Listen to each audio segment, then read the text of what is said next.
uma santa ideia, a Copa. Muitos nos dias de hoje odeiam ou falam mal sobre a Igreja Católica, porém, todos usufruímos os legados da Igreja para o mundo. Por exemplo, como a criação de hospitais, escolas, orfanato, o sistema processual, a administração, estudos sobre genética deixado pelo padre Mendel e tantos outros cientistas, padres e freiras que as pessoas desconhecem, até porque nos livros, não está lá padre Mendel, tá? Mendel, o pai da genética, e as pessoas não sabem que o Mendel, na verdade, é padre Mendel.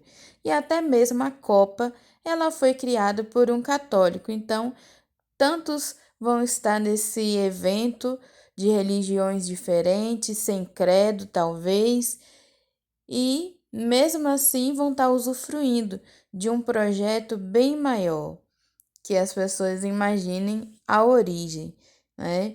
Então, as pessoas não fazem ideia que não só, a Copa, porque é o que está no momento, mas tanta coisa, que está em alta no mundo inteiro, uma estrutura inteira que o mundo usufrui e foi criada, edificada pela igreja. Triste também que nos dias de hoje muitos católicos não sabem o que a igreja fez, faz e fará pelo mundo e sai concordando com aquelas máximas: a igreja é rica e não faz nada pelos pobres, devia vender tudo, A igreja não é mais rica como no passado já foi. Por exemplo, na Primeira Guerra Mundial mesmo, Primeira e Segunda Guerra Mundial, devido ao fascismo, as terras, muitas terras fora ali do Vaticano, como conhecemos hoje, pertencia à igreja e basicamente o nosso Papa ficou sitiado naquele lugar onde está o Vaticano e não podia sair, E ali acabou se tornando o Vaticano. Por isso que o Vaticano é um país independente, mas que está dentro de outro país, que na verdade Turim e tantos outros lugares bonitos que nós conhecemos nos dias de hoje na Itália, na verdade pertencia tudo à Igreja Católica. Mas voltando aqui a falar sobre Copa, Santidade não é só ficar rezando na igreja. A gente pode fazer muitas coisas com tudo que a gente faz na vida, honrando a Deus e para Deus. E a santidade está nisso, uma comida boa que a gente faz, um esporte que a gente pratique, A santidade vai muito além do que simplesmente ficar ali só você e Deus. É você, Deus e a comunidade. E exemplo disso é o nosso Papa João Paulo II, que gostava de esquiar e é santo, Ele também apoiava muito os esportes. Temos o Beato Pierre, que gostava muito de escalar, Temos o Beato Carla Cucci, que gostava de jogar futebol e andar de bicicleta pela Itália. E nós temos o santo brasileiro, ainda não é santo, mas o servo de Deus Guido, que ele foi seminarista, estudante de medicina e era um surfista, gostava muito de surfar, Se eu não me engano é Rio de Janeiro, e dele também vem uma frase célebre para a gente meditar. Todas as nossas ações devem visar o amor de Deus. Repetindo, todas as nossas ações devem visar o amor de Deus. E foi baseando nisso mesmo que o nosso criador da Copa criou a Copa. Inspirado pelo Papa Leão XIII, Julius Rinetti criou a Copa, que reuniu as nações em guerra. Para quem não sabe, naquela época estava acontecendo, a Primeira Guerra Mundial, e depois vai ter a Segunda Guerra Mundial, onde as pessoas ali perderam a dignidade. Ele era francês e ele viu os trabalhadores sem trabalho, as necessidades das famílias, por morar na França, viu o que aconteceu, com o país. Além dessa guerra horrorosa, também estava acontecendo a gripe espanhola, que matou muitas pessoas, foi a pandemia da época lá, então era muita coisa ruim acontecendo ao mesmo tempo. Então, o verdadeiro sentido da Copa nunca foi de pão e circo, nunca teve a ver com o governo, que a política do pão e circo tem a ver com o governo, né? Como alguns intelectuais nos dias de hoje alegam. O sentido da Copa foi de levar a dignidade humana por um momento, esquecer as dificuldades e ter um pequeno prazo vivido de paz, provando que a humanidade é capaz de viver em paz e com dignidade. Então, esse foi o verdadeiro motivo da criação da Copa, aliviar, né, todo o mal que estava acontecendo ali, né?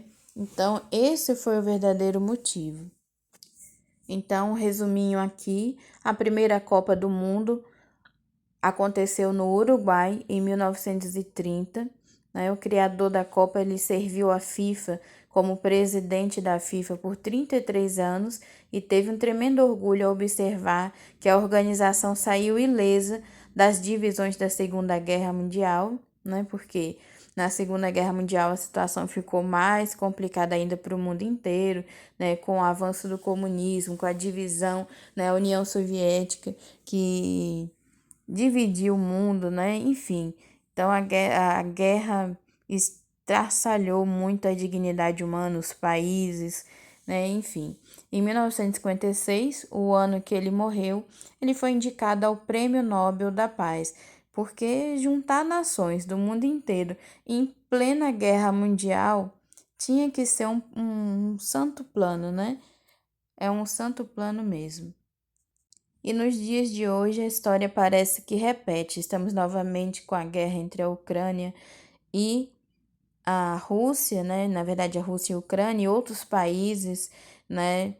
Com guerras, como por exemplo Israel que continua em guerra.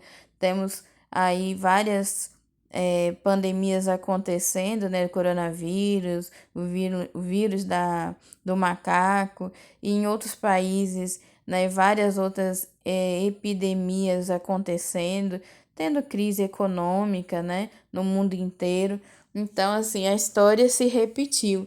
E o que que a gente pode aprender com a história da origem da Copa, né? Que a gente tem que levar a sério as coisas, sim, mas a gente também precisa de uma pausa. A gente também precisa, né, aproveitar esse momento, relaxar um pouco, né? E ainda mais no Brasil, a gente está vivendo também uma situação de crise política muito consistente, e isso está consumindo o nosso emocional, isso está consumindo a nossa fé, a nossa esperança, né? Então, o que que a gente faz mediante isso? Vamos aproveitar esse momento da Copa que foi criada para lembrar que nós temos a dignidade humana, que somos filhos de Deus, Deus nos criou, né? Então, não é pecado a gente parar um pouco de pensar em todas essas coisas e divertir vendo o jogo da Copa. E quando eu falo parar, aqui eu estou dizendo aquele excesso que tem acometido a nossa cabeça desde que começou, né, essa pandemia, e aí tem vindo um assunto atrás do outro, né? A gente tem vivido com o coração muito agoniado. Então, agora é o momento para a gente, né, diminuir um pouco esse ritmo, parar um pouco e se divertir vendo o jogo da Copa, torcendo, né? Por quem quiser, porque nem todo mundo torce pela própria nação, mas o ideal seria, né? Mas enfim, torcendo, se divertindo, rindo, observando, né, as diferenças das pessoas, e naquele momento todos somos iguais, torcendo, querendo ter só um pouquinho de alegria, de paz, né? E que a gente possa ver isso nesses jogos da Copa que vai acontecer a partir de hoje, né, com a abertura nesse dia 20 de 2022. 20 de novembro do ano de 2022. Bem, se você chegou até aqui, né, nesse super, super vídeo, eu agradeço muito por você ter assistido tudo e até a próxima. Tchau!